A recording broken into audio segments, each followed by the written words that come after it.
তবে আওয়ামী লীগের ক্ষেত্রে প্রার্থী গড় পরিমাণ বেশি, সবচেয়ে বেশি ৫ গুণ। এমনকি বিএনপির প্রার্থীরাও গড়ে যে সীমারেখা রয়েছে সেটাও লঙ্ঘন করেছেন। যারা জয়ী হয়েছেন তাদের গড় নির্বাচনী প্রচারণা বাবদ ব্যয় ১,২৭,০০,০০০ টাকা, এবং এখানে আপনারা দেখেছেন সর্বোচ্চ ব্যয় হয়েছে ৪,৫৬,০০,০০০ টাকা যারা নির্বাচিত হয়েছেন তাদের প্রতি। গড় নির্বাচনী প্রচারণা ব্যয়ের ক্ষেত্রে আমরা যেটা দেখতে পেয়েছি সেটা হচ্ছে যে ধারাবাহিকতাটা অব্যাহত আছে।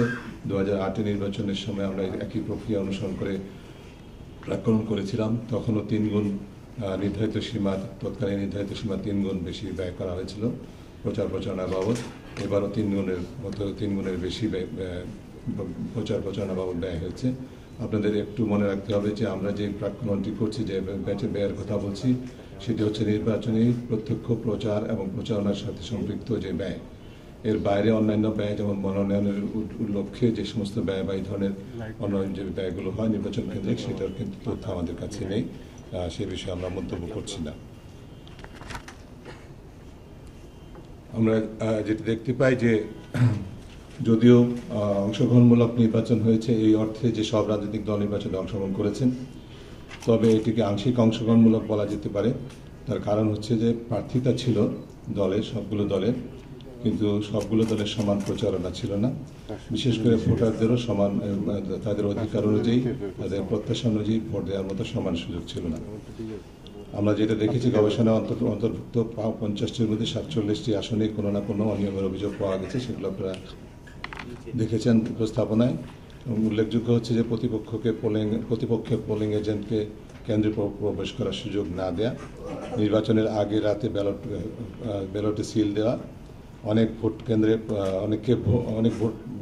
ভোটারকে কেন্দ্রে প্রবেশ করতে বাধা দেওয়া বা প্রবেশ করতে না দেওয়া, বুথ দখল করে প্রকাশ্যে সিল মারা, জোর করে নির্দিষ্ট মার্কায় ভোট দিতে বাধ্য করা, ভোট শুরু হওয়ার আগেই ব্যালট পেপারে ভর্তি বাক্স দেখা যায় কোথাও কোথাও, ভোট গ্রহণ শেষ হওয়ার আগেই ব্যালট পেপার শেষ হয়ে যায় কোথাও কোথাও।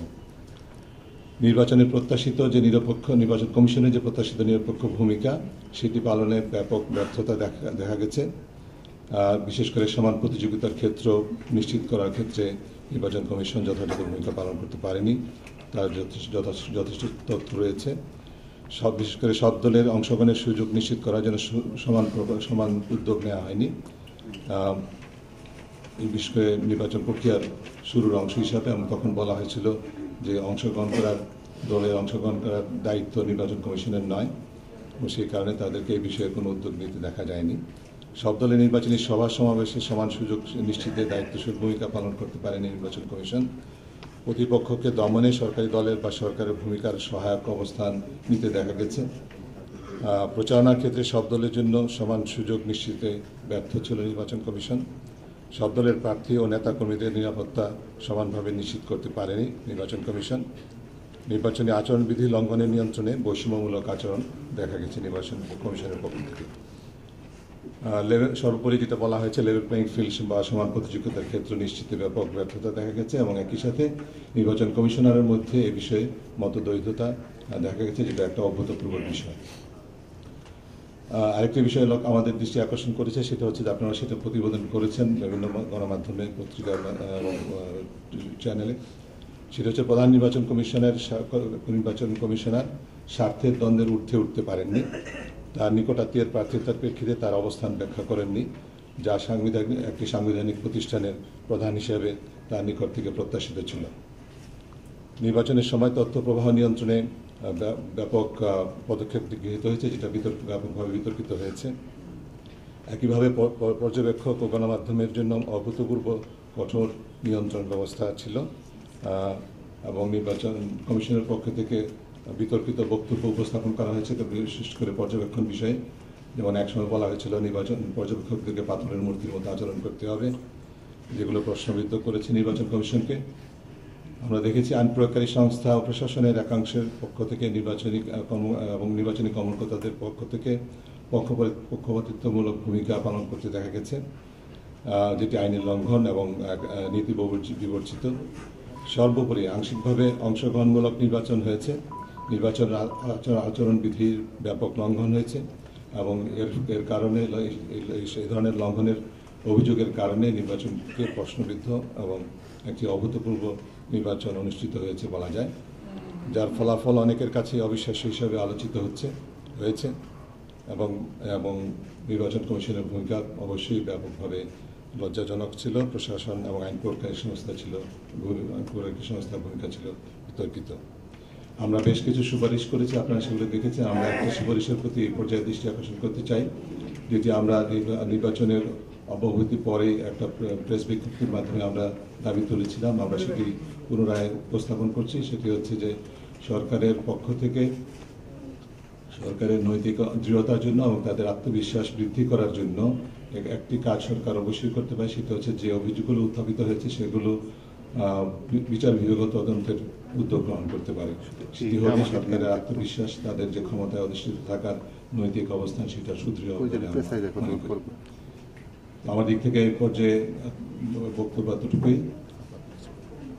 আপনাদের যদি কোনো প্রশ্ন বা মন্তব্য থাকে, পরামর্শ থাকে, সেটি আপনারা 50টা আসনের হিসাব দিচ্ছেন, বলছেন ব্যালট পেপার শেষ হয়ে যাওয়া 22, তার মানে 22টা আসন কিন্তু বুঝায়। আচ্ছা, এরপরে এর 2 প্যারা নিচেই আপনি ওই 50টার আপনার আগে যে বললেন আপনার পর্যন্ত পরিচয় দেন না ভাই।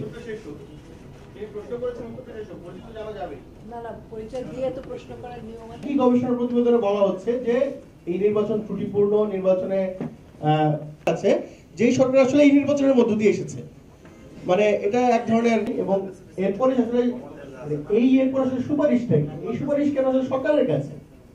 এবং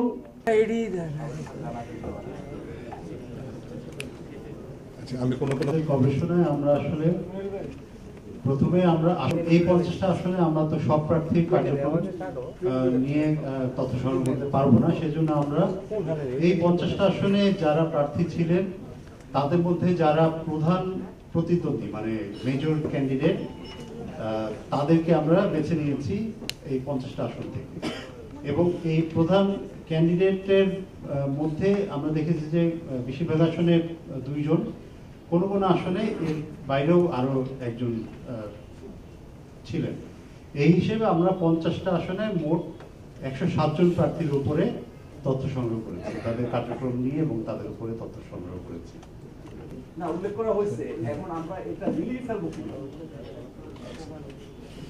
আপনি যে টিভি স্পট শটের কথা বলছেন, এত এত খরচ হয়েছে, এটা তো ন্যাশনাল, এগুলো তো সেকেন্ডারি সোর্স থেকে প্রাপ্ত তথ্য অনুযায়ী। আপনারা এখন আমরা আপনাদের গবেষণাটার উপর মনোনিবেশ করতে পারতাম যদি শুধু 50টা আসন সম্পর্কে আপনারা সবকিছু বলতেন। আপনারা একটু চেষ্টা করলেই পারবেন, কারণ আমরা কিন্তু উল্লেখ করে দিয়েছি প্রতিটা স্লাইডে 50টার মধ্যে।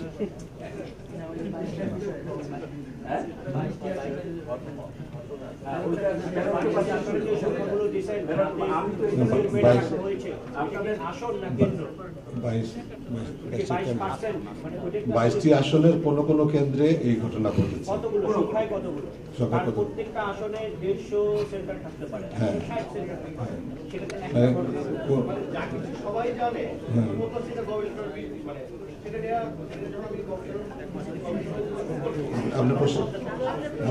আমি আপনাকে দিচ্ছি 22টি কেন্দ্রের মধ্যে 22টি আসনে